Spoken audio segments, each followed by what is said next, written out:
But you know what I am feeling?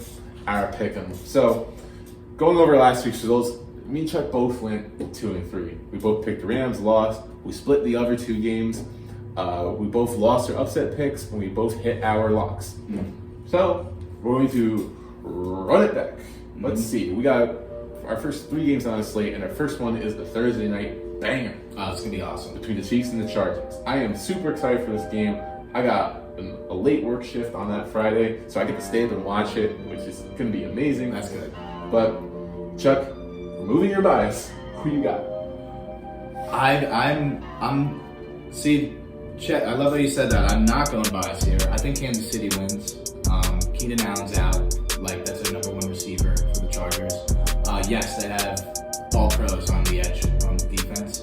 But I think if the way Mahomes played week 1, yes, against the poor defense. But if Mahomes in week 1 can play the way he did in week 2, like coming up right now, just giving what the defense gives him, don't throw any forced passes. And I'm not going to lie, the Chiefs have been the Chargers' daddy recently. So I'm going to Chiefs. Yeah. Harrison Butker is out too, though. So the kicking game is definitely a factor. Justin Reed, man. Unbelievable. Safety can kick like that. Bonus dub to him, Right. But I'm gonna go agree with you. I'm going to pick the Chiefs as well. The spread is 4, and I do think that the Chargers are a good bet to cover that. And they're at home. Chiefs are at home. Yeah, so I do think the Chargers could cover +4. I think it'll be closer. I think there's going to be a bit of an overreaction to how the Chiefs played. They were great, but the Cardinals were so banged up on defense that they looked like a bunch of peas out there. And I do think the Chargers are a top 5 team in the NFL. So I'm expecting a really, really good game, maybe a little more defensive than people anticipate. But the reason I have the Chiefs in this game, because to me, this is a very even matchup. I did too. Whenever you have a Thursday game, I like the coaching advantage. And Andy Reid, I feel like, has Every better opportunity to get his players prepared for short notice game. And health, absolutely. Keenan Allen, he's out. J.C. Jackson, we don't know if he's going to play either.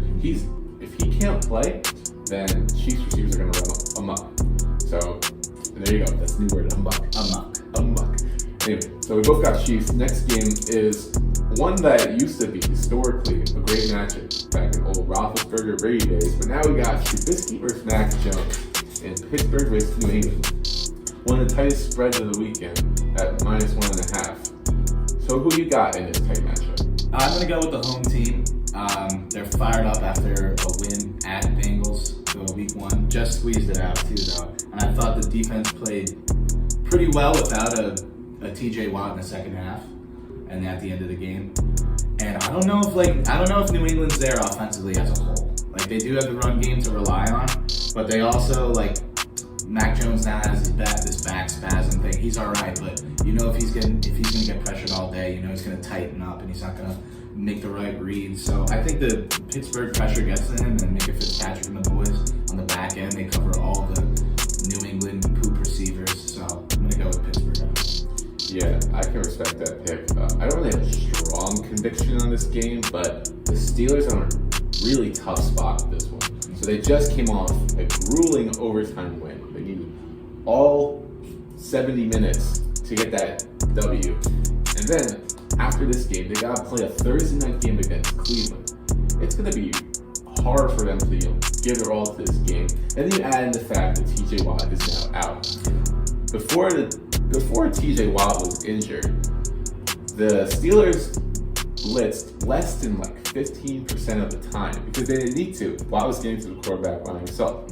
Now they're going to have to send extra pressure. And Mac Jones, for all of his doubters, he's a good quarterback against the blitz. So I think this game is really close, but it's such a tough spot for the Steelers that I'm going to go with Patriots. I like it. And we have 2 Monday night football games this week, interestingly enough. I like that. I looked this year week 1. I was like, there's usually 2 Monday night games, but then I looked at next week. Yeah, and I do like that there is no West Coast game, so I can actually kind of watch both of them. But the one that's more intriguing is the Vikings-Eagles game. This is a rematch of the NFC Championship of a few years back, and both these teams are hot. Both these teams are getting a lot of good public perception. It's gonna be a good game. It should be a very good game. So who do you got winning it? I'm riding Minnesota. Justin Jefferson, the boys, Kirk Cousins. You like that? So going with Minnesota. I think it's gonna be a shootout. Just like last week, the Lions, Eagles. I feel like the Eagles defense. Yes, they got Fletcher and Brandon Graham up front, but I don't know if the back end can get it done. So I'm seeing a shootout right now. I think Minnesota wins 35-31. I think I could get behind the shootout part, but I don't agree with the fact that you think the back end can't get it done. The Eagles have one of the best cornerback teams in the league with Slay and Bradbury. And what happened in the Packers game, what happened in the Packers game, but they just couldn't cover Jefferson. They're just leaving him open all over the field. I think the Eagles do a little bit better of a job containing them, and I don't really think the public has caught on to how good the Eagles are quite yet. The Lions are a good team. The Eagles went in on the road and dominated them. The Lions caught up in garbage time, but the Eagles were dominant on offense. And seeing the way A.J. Brown played, how he took over, Beast. it's going to make the Eagles a matchup nightmare. So going with the home team here, I think it'll also be a close game, but another thing you got to consider is Kirk Cousins in prime time. Yeah. So I would love to know that record. 8-17. Oh, okay. Yeah, so that's not great. That's not great. That's not great. Even with the new offense, I'm fading that all day. Okay, so now let's go with our lock. Who we got as our lock of the week? So my lock of the week is going to be the Lions -1.5. Lions playing the Commanders. I have the Lions -1.5 lock it in. Yes, I actually really like that pick. If I had to go with a different lock, I'm going to go with the, technically not a double-digit spread because it's 9, but I'm going to go with the 49ers, -9 against the Seahawks. Okay. I think there's a bunch of teams that didn't play up to expectation last week that should surely rebound. The 49ers are one of them, but it's more of a fade. They have to. They're at home, but it's more of a fade on the Seahawks. The Seahawks, as mentioned before, that was like their Super Bowl. They really want to show out in front of their home fans and beat Russell Wilson in the primetime game. And Geno Smith played the game of his life. I think there's going to be a little bit of a hangover effect from that. And we're going to see what the real Seahawks team is, the one that played like crap in the second half of that game. I think the wheels are going to come off, and I think the 49ers dominate with their run game. And it's not going to be raining. So yeah, finally the 49ers get to play on. Oh, they're at home? Yeah, they're at home. Yeah, they get to play on grass. It's not wet. Yeah, so 49ers -9, lock that in. And upset pick of the week, what you got? My upset pick of the week, I'm going to go with... Okay, so this might be the upset of the century right here. Browns do have I think they do have the better team on paper. Both teams lacking quarterback play, but I got Jets money line against the Browns. There's no way. I'm telling you right now, there is no way Flatman beats the Browns. I don't think he'll handle the Browns. I'm not gonna lie, I went to the Ravens Jets game. They did a pretty good job of bottling up the run game, especially with Lamar back there. But I don't think they let Lamar loose that game. I thought they did a pretty decent job on the run game. I would be the Browns love to run it. Listen, all the power to you. I'm shocked at that. I think this one's a little less shocking. I got the Saints beating the Bucks. The Saints are at home. I actually love that. Once the Saints got that rust off in the second half, and they, you can call it the Falcons choking, whatever, but Jameis Winston looked really good. He had an injury scare, came back and was fired. He loves throwing to Michael Thomas. Michael Thomas back.